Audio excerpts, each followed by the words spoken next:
Филмът "Колите" стана на 20 години. Точно така. Тази година се навършват цели 20 години от излизането на филмът "Колите" и от нашата легендарна Мако и Светкавицата, от легендарния Док Хъдсън и като цяло всички от Радиатор Спрингс или Път 66. Още през 2006 излезе този филм и аз също мога да кажа, от трите филма първия си остава най-добър. Няма "Колите 2", няма "Колите 3". Лично за мен първия си е най-добър, с въвеждането на Макуин, с Док Хъдсън, с Матю, с Сали, абсолютно всички от Радиатор Спрингс.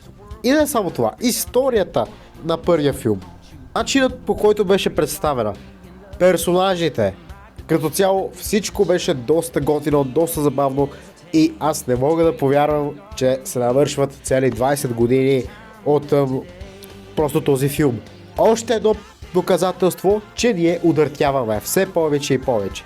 А вие, ако искате да си поръчате, примерно, Книго разделител с Макуин, Матю или който и да е друг персонаж от каквото и да е друго, може да го направите, като ми пишете лично в Instagram и TikTok.